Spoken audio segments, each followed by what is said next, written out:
మేమైతే ఈరోజు కైకాడికి వచ్చేసినాం అనమాట. వస్తా నేను మైదా పిండి చక్కెర అయితే తీసుకొచ్చిన. ఈరోజు అయితే సూపర్గా టేస్టీగా బేకరీ స్టైల్లో బాదుషాలు చేయాలని చెప్పి చాలా ఈజీ ప్రాసెస్ అనమాట. పక్కన నుండి నా పెద్ద కూతురు అయితే ఒకే నవ్విస్తుంది. అందరికీ నమస్తే అండి. ఇప్పుడైతే ప్రాసెస్లోకి వెళ్ళిపోదాము. నేనైతే కప్పుడు మైదా తీసుకున్నా. అందులోకే కొంచెం స్వీట్నెస్గా ఉన్న పెరుగు, అంటే ఇప్పుడు పేరు పెట్టిన పెరుగు అనమాట. ఒక 3 స్పూన్స్ అయితే వేసేసుకోండి. ఇంకా అందులోకే కొంచెం సోడా కూడా వేసుకోండి. అందులో పించ్ ఆఫ్ సాల్ట్ వేసుకొని, మన దగ్గర నెయ్యి లేదు, వెన్న లేదు, ఏమీ లేదు కాబట్టి నేనైతే కొంచెం 3 స్పూన్స్ అయితే ఆయిల్ వేసేసుకున్నాను. మీ దగ్గర వెన్న నెయ్యి కానీ ఉంటే అది రూమ్ టెంపరేచర్లో ఉన్నదైతే వేసేసుకోండి. ఇప్పుడైతే మిక్స్ చేసుకుందాం. బాగా పూరి పిండిలాగా కాకుండా, చపాతీ పిండిలాగా కాకుండా, అటు ఇటు కాకుండా అయితే కలుపుకోవాలి. అలా లూజ్గా ఉండకూడదు, అలా టైట్గా ఉండకూడదు అనమాట. అలా అయితే కలిపేసుకోవాలి. కొద్దిగా వాటర్ వేసుకుంటూ అయితే పిండిని అయితే కలిపేసుకోవాలి. మొత్తానికి పిండిని అయితే కలిపేసాము. కలిపేసిన తర్వాత ఇప్పుడైతే ఆ పిండిని హాఫ్ చేసి పైన పెట్టి, దానిపైన పెట్టి, బోర్లించి దానిపైన పెట్టి, ఇలా లేయర్స్గా చేసుకుంటే చక్కగా వస్తుంది మన బాదుషా అనమాట.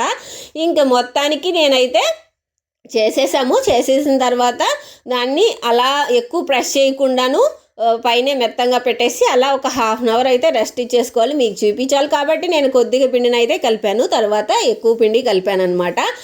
ఈలోపు మనమైతే చక్కెర పాకం రెడీ చేసుకుందాం. నేనైతే పొయ్యి మీద పెట్టాను కాబట్టి ఎక్కడ అడుగంటిపోతుందా అని బాణలో ముందుగా వాటర్ వేసేసుకున్నాను. మీరైతే చక్కెర వేసేసుకున్నాక వాటర్ అయితే వేసుకోండి. నేను ఇక్కడ కప్పుడు మైదా తీసుకున్నాను కాబట్టి 2 కప్స్ షుగర్ అయితే తీసుకున్నా, 1 కప్ వాటర్ అయితే తీసేసుకున్నాను. అంచనా లేకుండా వేసేసాను. మీరైతే కొలతలతో చెప్తున్నాను కదా, ఇలా అయితే ట్రై చేయండి.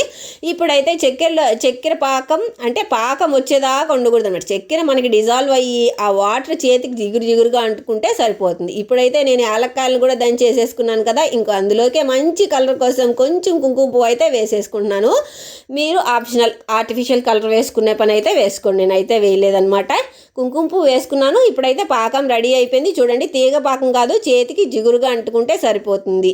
ఇంకైతే పాకం రెడీ అయింది కదా, పక్కన పెట్టేద్దాం. పాకం కూడా మరీ చల్లారకూడదు అనమాట, వెచ్చగా అయితే ఉండాలి. నేనైతే పిండి చెప్పాను కదా, ఎక్స్ట్రా పిండి కూడా కలిపేసామన్నమాట.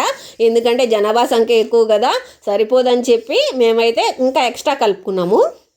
ఇప్పుడైతే నేను చూపించే విధంగా అయితే మనం బాదుషాలు చేసేసుకోవాలి. మరీ ప్రెస్ చేసి రౌండ్ చేయకూడదు అనమాట. అలా ఊరికి అలా రౌండ్ చేసుకుని బటన్ వేల్తో ప్రెస్ చేసుకుంటే మన బాదుషాలు అయితే రెడీ అయిపోతుంది. ఇక్కడ ఒక మెయిన్ పాయింట్ ఏంటంటే, మంచిగా ఎంత ప్రెస్ చేసుకుని మనం ఆ మధ్యలో రౌండ్ షేప్ని ఎలా పెట్టుకుంటామో అలానే వస్తుంది అనమాట. మనం చిన్నగా పెట్టుకున్నాం అనుకోండి, అస్సలు కనపడకుండా బుడిపిలుగా వచ్చేసాయి బాదుషాలు. కాబట్టి ఇది ముఖ్యంగా గమనించుకొని మనం చూసి అయితే ఆ హోల్ని చేతితో ప్రెస్ చేసి పెట్టుకోవాలి. మరీ చిన్నగా చేసుకున్నారనుకోండి, అసలు హోనే కనపడకుండా అసలు బోండాలు అయిపోతున్నాయి. అవి అయితే చిన్నదిగా చేసే కదా, అది హోల్ ప్రెస్ చేయకుండా ఏమైందంటే బోండాల షేప్లో వచ్చేసినాయి 1, 2. కాబట్టి చూసుకుని అయితే పెట్టేసుకోండి.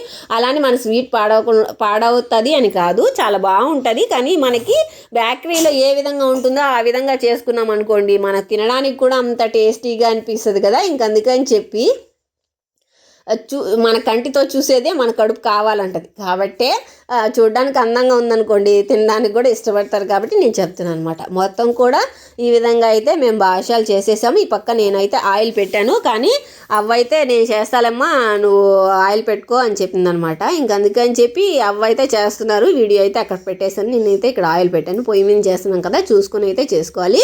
ఈ పక్క మా పెద్దది, చిన్నది, మా బొడ్డోడు లేసేసి ఒకే ఆటలు అనమాట, ఆడుతూ ఉన్నారనమాట. ఈ పక్క చూడండి, నేచర్ ఎంత బాగుందో కదా, అరటి చెట్టు, పైరు చాలా బాగుంది కదా. ఇంకా అది కూడా చూస్తుంటే చూడాలనిపిస్తూ ఉంటుంది అనమాట. నేనైతే ఇంకా ఆయిల్ పెట్టేశాను, హీట్ అవుతా ఉంది. మరీ ఎక్కువ ఫాస్ట్ మంటలో పెట్టుకొని ఆయిల్ని అయితే వేడి చేసుకోకూడదు అనమాట. తక్కువ మంటలో పెట్టుకొని ఆయిల్ని అయితే వేడి చేసుకోవాలి. అందుకే ఒక కట్ట కూడా తీసేదనమాట. మనకి మితంగా ఉంటే సరిపోతుంది. ఎందుకంటే వేసిన వెంటనే బాదుషాలు కలర్ వచ్చేసిన లోపల ఉడకకుండా పచ్చిగా ఉంటుందన్నమాట. కాబట్టి మనం అయితే మితమైన మంటలో వేసేసుకొని బాదుషాలను అయితే వేసేసుకుందాము. ఇప్పుడు నేను ఒక్కొక్కటి వేసుకున్నాను. ఇందులో స్పేస్ తక్కువగా అంటే ఉంటుంది కాబట్టి మనం మితంగా వేసుకోవాలి. ఆయిల్ ఎంత వేసామో చూసుకుని దాన్ని బయట అయితే ఫ్రీగా ఉండేలాగా వేసుకోవాలన్నమాట. మళ్ళీ ఇరికిచ్చి బాదుషాలు వేసుకున్నాం అనుకోండి, సరిగ్గా ఉడకకుండా సరిగ్గా కాలకుండా ఉంటాయన్నమాట. కాబట్టి నేను ఇలా వేసుకున్నాక అది డిస్టర్బ్ చేయకూడదు. కొంచెంసేపు తర్వాత అవే లైట్గా మనకి అంటుకోకుండా పైకి వస్తాయి. అప్పుడైతే మనం తర్వాత గెంటతో ఆ పక్కకి ఈ పక్కకి తిప్పుకుంటూ అయితే కాల్ చేసుకోవాలి. మన బాదుషాలు అయితే రంగు మారాయి కదా, కాలిపోయి ఉంటాయి. ఇంకా అయితే తీసుకొని పాకంలోకి వేసేసుకుందాము. పాకం కూడా మనకి కొంచెం వేడిగా అంటే లైట్గా వెచ్చగా ఉండాలన్నమాట. చూసుకొని అయితే వేసుకోండి. వెచ్చగా లేకపోతే లైట్గా వేడి చేసుకొని అయితే వేసుకోండి. అప్పుడైతేనే మనకి బాదుషాలు చక్కగా పీల్చుకుంటాయి. పాకాన్ని చూసుకొని అయితే వేసుకోండి. ఇప్పుడైతే మనకి ఫస్ట్లో వేసిందేమో 5 నిమిషాల్లో అబ్జర్వ్ చేస్తుంది అనమాట. వేయంగా మనకి ఏమవుతుందంటే పాకము బాదుషాలు తీసుకోవడానికి టైం పడుతుంది. అట్లాంటప్పుడు మనం లైట్గా వెచ్చగా వేడి చేసుకుంటే పాకాన్ని సరిపోతుంది అనమాట. నేను పాకం వేస్ట్ చేయకూడదని మితంగా పాకం బట్టి అన్ని బాదుషాలు అయితే వేసినాను. ఎందుకంటే ఎక్కువ వేస్తాం కానీ మళ్ళీ పాకం మిగిలిపోతే అది ఏం చేయాలని అదొక తలకాయ నొప్పి. ఇంకైతే పిల్లల్ని పెట్టుకొని అవి చేయడం కుదరదనమాట. కాబట్టి కొద్దిగా అయితే మితంగా పాకం పట్టేసి అన్నిటికీ వచ్చే విధంగా అయితే వేసేసుకున్నాం. ఇంకా మనం రెడీ చేయంగానే మా ఆయన ఒక పక్క అయ్యిందా ఇంకా పాకం లాగింది అంటే పాకం బాగా ఫస్ట్లో వేసి ఉంటాం కదా, అది మంచిగా మనకి లోపల దాకా వెళ్ళుంటుంది అనమాట. దాన్ని అయితే మా ఆయనకి 2 పెట్టిచ్చేసాను. ఇంకా అయితే అవ్వకు కూడా పెట్టాను అనమాట. అవ్వ తింటుంది. మా పెద్ద పిల్ల బాగుందా నాకు కూడా పెట్టి అని పక్కన నుంచి గొడవ వేస్తుంది. చాలా బాగుందంటే అవ్వ ఎక్స్ప్రెషన్ చూడండి, చాలా బాగుంది, మీరు కూడా ట్రై చేయండి అని చెప్తున్నారు. మొత్తం ఎన్ని చేశాను మొత్తం అయిపోయింది అనమాట. లాస్ట్కి ఇన్నే మిగిలినాయి. ఇప్పుడైతే మీకు చూపిస్తాను. చక్కగా స్ప్రెడ్ అయింది మొత్తం కూడా పాకము. చాలా స్వీట్నెస్గా చాలా బాగుందనమాట.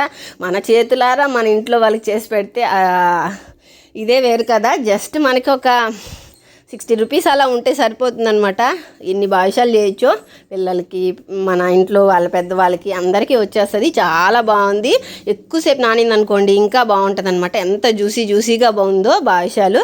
మీరు కూడా ట్రై చేయండి. లాస్ట్లో నేను కొద్దిగా తీసుకున్నా, ఎంత బాగా అనిపించిందో. మీరందరూ కూడా ఖచ్చితంగా ట్రై చేయండి. ట్రై చేసి మీకు ఎలా కుదిరిందో కామెంట్ చేయండి.